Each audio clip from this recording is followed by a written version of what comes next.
we had the golf tournament on Friday.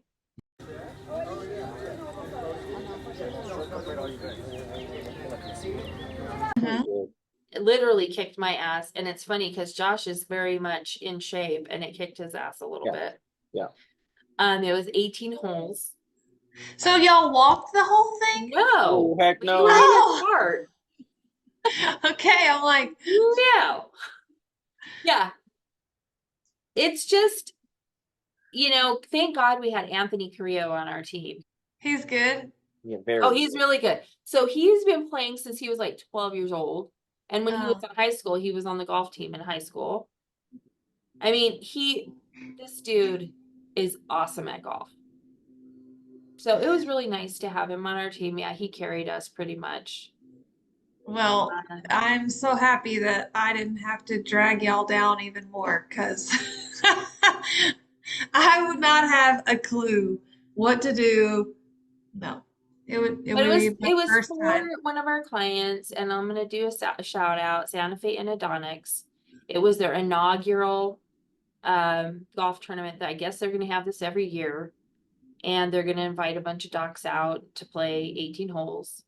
It was really fun. They served lunch. They had a little bit of a talk before that I don't know how much of that Josh got. Because I think Josh got there a little early and got to in on a little bit of it.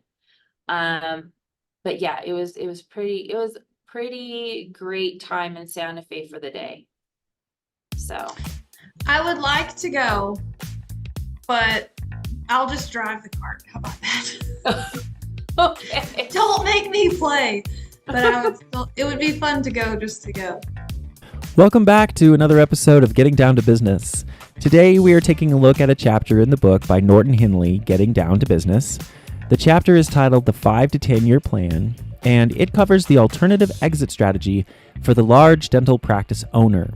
As dentists get ready to retire, they have the option to either sell to a dental support organization or another private practice.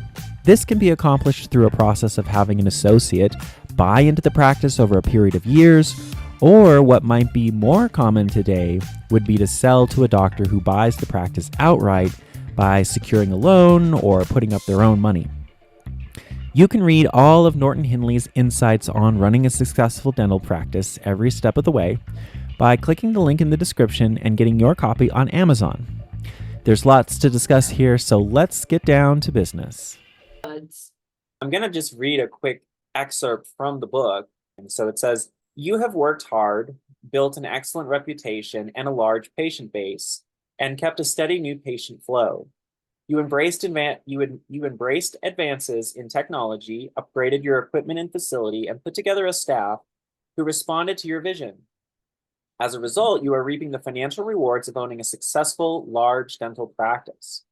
However, if you are 55, 60, or 65, you undoubtedly have pondered the alternatives with regard to your future exit strategy. Although you could sell your practice on a walkaway basis, who is in a position to buy it?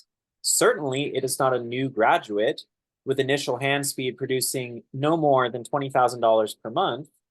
The banks know this and are most reluctant to lend to a recent graduate for practice acquisition unless they can demonstrate not only production records equal to your levels, but comparable technical skill as well as business acumen. So, herein lies the dilemma. And especially in Albuquerque, I'm thinking as well, it's like, who is it then that can achieve the $70,000 to $100,000 of monthly production that you are generating? Generally, it is someone who has 5 to 20 years of experience and who wants to move from out of state to your area, or who is unhappy and unfulfilled associate in another dental practice. He or she may be in a clinic setting where the dentist has grown accustomed to providing patients with at least a different style of care than you show your patients, or the individual may be working in a private practice, and while their treatment experience may be broader, their production records may not indicate that they are capable of stepping into your shoes. And then he goes on to kind of just talk about, the fact that really the most likely type of business that would be able to purchase your entity would be a DSO. There's drawbacks to that. So this chapter is really highlighting, the alternative to selling to the DSO, and really, which basically brings us to the exit strategy of finding an associate or a future partner who can buy into your practice over time and ultimately buy you out within 5 to 10 years. And keeping in mind that this chapter or this book was written in I think 2013. So we're looking at it as being a little bit over 10 years old.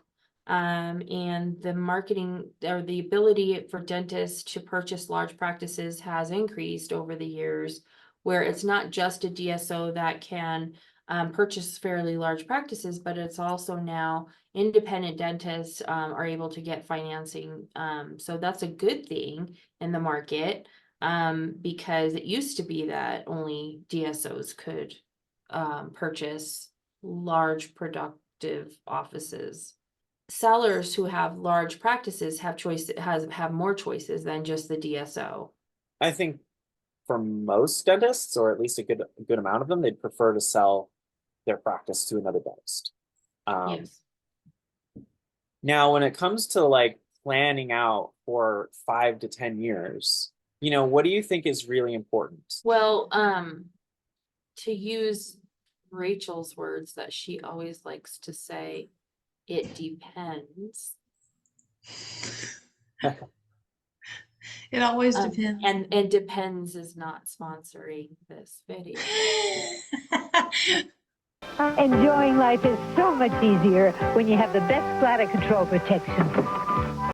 It depends on what the dentist wants, the seller wants. So some sellers, like there are some sellers that have a lot of different revenue streams, like they have investments, they have retirement accounts, that the practice is really just something that is an additional asset that they have for their retirement or their real estate or what have you. Some dentists even have multiple real estate ventures or real estate properties that they have that are producing income for them other than their dental practice. So some dentists will say, I just want what's best for my patients and my staff, and whatever it's worth, and that's fine.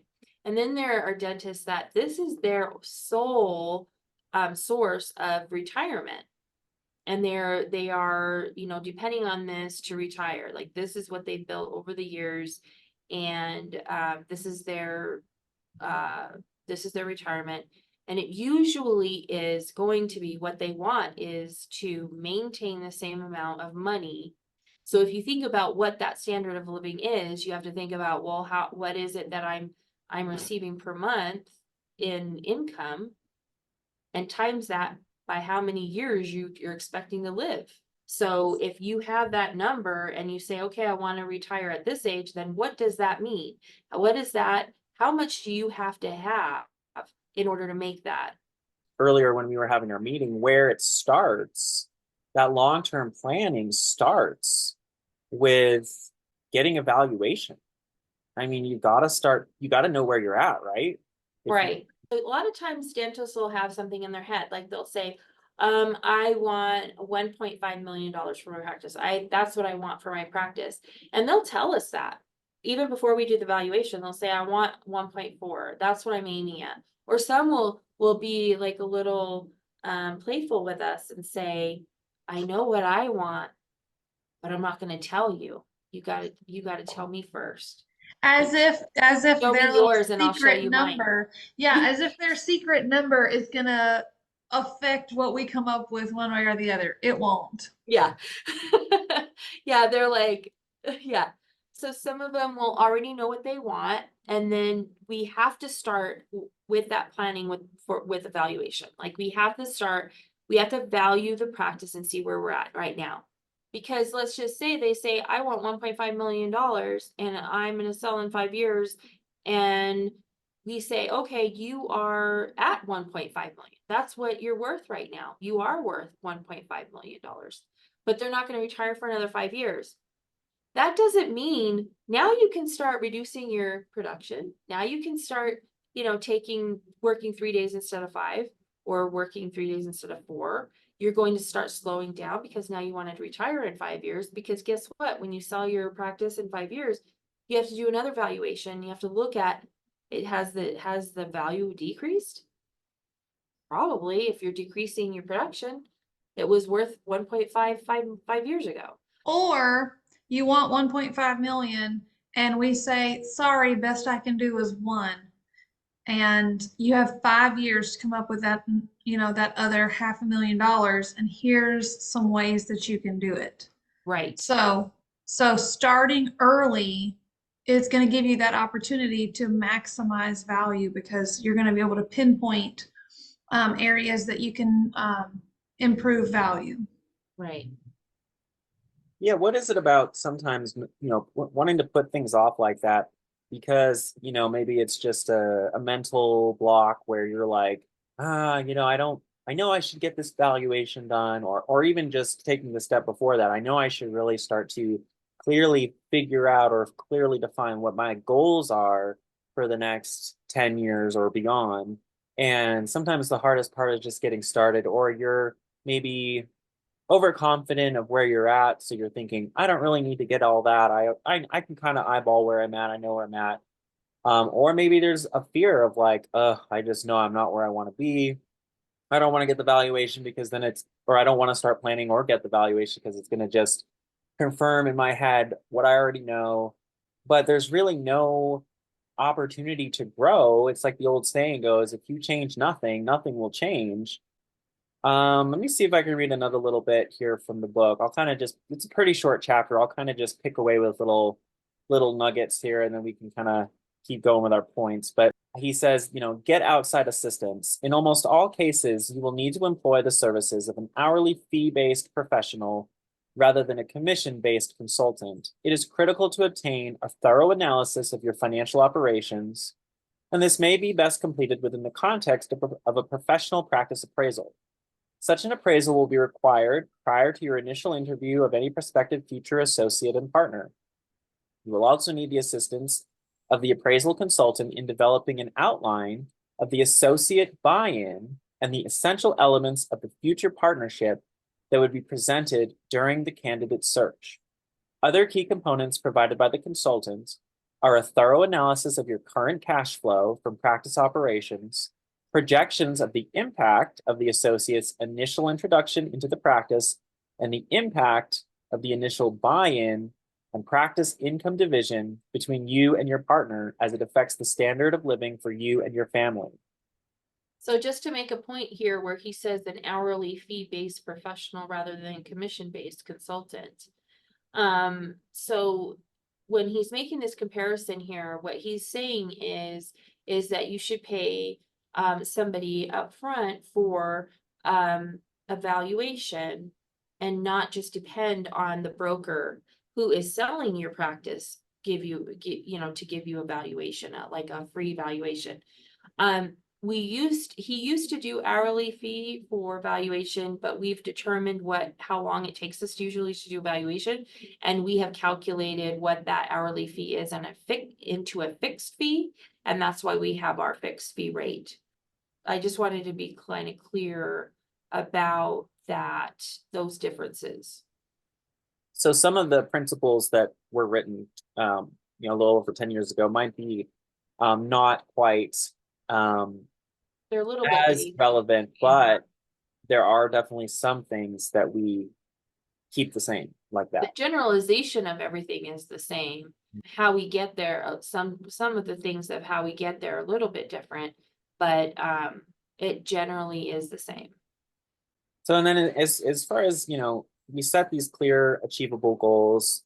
We want to know what's important in the short term, what's important in the long term, what are those objectives? And then regularly reviewing and adjusting the goals. So, in one sense of this episode, we can look at the long-term planning from a personal level of, setting up what we want. And then the other part of it is basically finding the right person to help take over the practice for us, because that's essentially the toughest part, I think, is how do you find the right person? And, where do you find them? How long is it going to take for them to actually be able to afford to take over your practice. I mean, to me, that seems like it might be pretty challenging. Have you guys seen in your experience something like this happen where somebody has mentored somebody for a 5 to 10 year period, like an associate, and then that person becomes the new owner? Yes, an associate comes and works for the practice and then they buy in. Now, bigger practices, what happens is they buy in. They don't like buy it all at once. Sure. Usually in their associateship agreement, they have percentages of buy-in, like they buy in over a period of time. Mhm. When they first buy in, it's maybe 10%, then they go to 20, then they go to 30. And so with over the course of the period of the 5 to 10 years, they end up owning 100% of the practice after that period that the seller wants to retire. And in a kind of way that is the ideal situation for a selling doc, because then there's barely any type of transition period at all. Is that what happens most of the time? In my experience, not necessarily, no.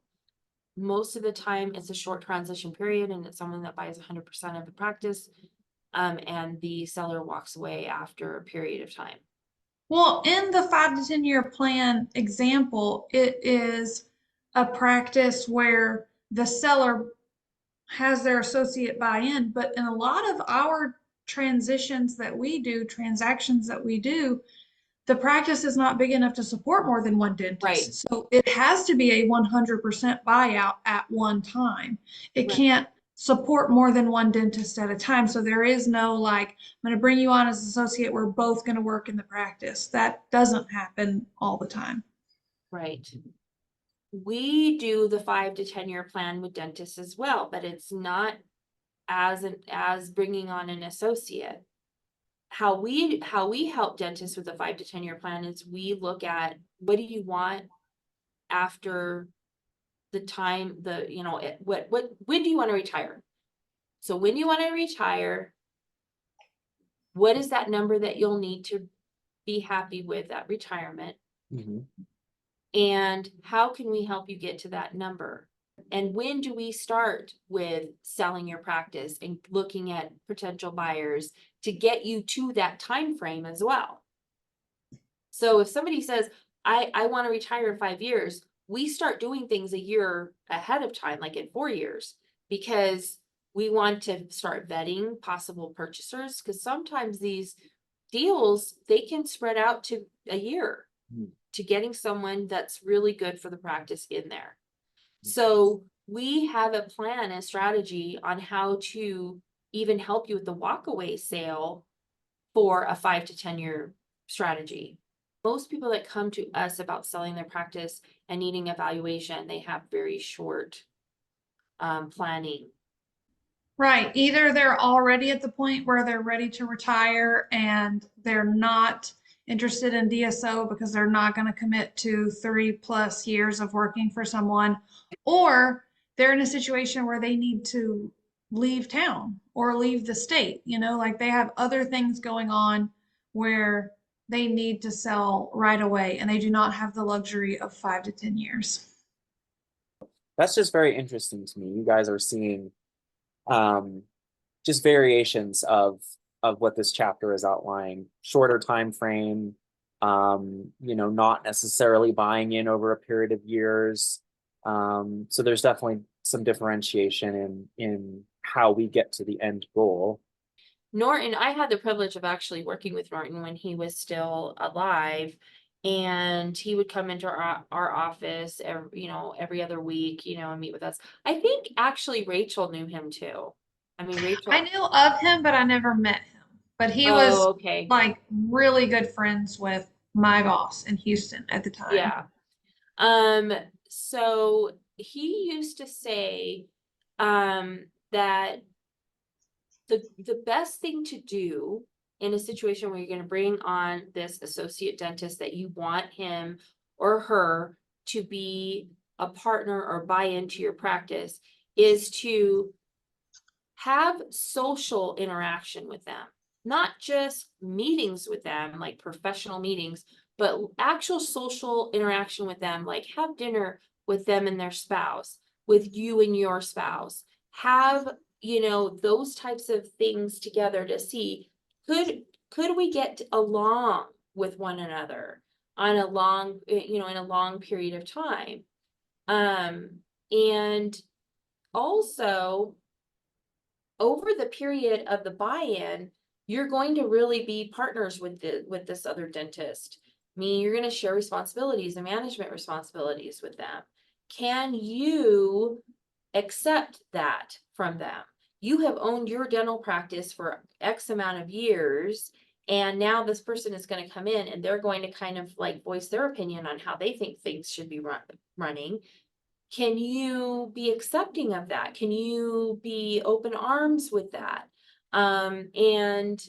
If so, if you think you are, then the best thing to do also would be to ask those questions of somebody who's really, really close to you. Somebody that either your spouse or somebody that will tell you the honest to God truth on if you can handle somebody giving you, direction or saying, I want this to be done. How can we work this out? If you are open to those kinds of things in those discussions, then I think that you can move forward and it's a really good fit. But if you're thinking to yourself, I don't think I can share these responsibilities with somebody, I don't know if I can accept somebody else, telling me how they think that the scheduling should be done, or that I should add Fridays, or that this and that. I don't know if I can like be accepting of that. Then you should. Yeah, in that situation, maybe a partnership buy-in is not what you're looking for. Instead, you really are looking for 100% buyout. Mhm. You're going to work until you're done, and if you can't be partners with someone, then you're just looking for 100% buyout. Right. Which, if you have a large office, a large practice like this article is talking about, that may be difficult Yeah.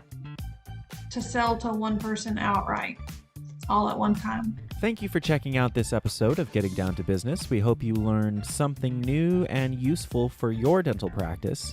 Please like this video on your way out and hit that subscribe button.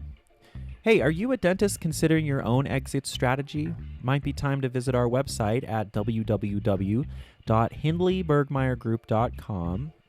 That's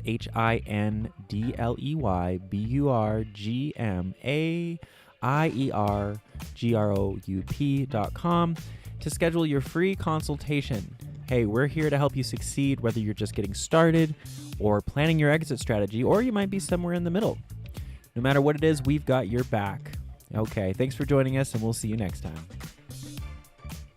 My grandma's garage broke, so we had to have the technician come in and look at the different coils. And she's 93, so I just wanted to be there while he gave her his pitch about which springs and everything. So we're good. Oh yeah, because then she'll be like, I don't know what you're talking about. Have you ever seen that comedian? And he says, the man of the house is my wife. And he said, Yes. and he said something like, there was a guy that came in about the water heater, and he was just talking about the water heater and this and that about the water heater. And he's like, and I'm like looking at him like, you must talk to I a don't- lot of husbands. I don't even think we have one of those. Yeah. And he's like, and if you have one in your van, I can go out there and buy one like right now. Just tell me which one we need and I'll sign the paper or whatever. And then he said something about the man so the man of the house mows the lawn, and that's also my wife. And he says, and before and it's not because I make her, she really wants to do it. And when she said that she wants to mow the lawn, I told her she had to go to every single neighbor's house and tell them that she wants to mow the lawn, because he said, I'll be damned to have neighbors say, that you're the one that makes his wife mow the lawn. Who is that? That's so funny. You know the 'Cause name? that- What's his name? That's my situation at my house. Oh, I want to do it myself. No, I do not want your help. Very independent. if the neighbors hear power tools, they know that that's me. And if for whatever reason my husband is doing the power tools, they're like, did you give him permission to do that? He's not going to get hurt, is he? No, my husband's very quick to say, all of the power tools in this house belong to my wife.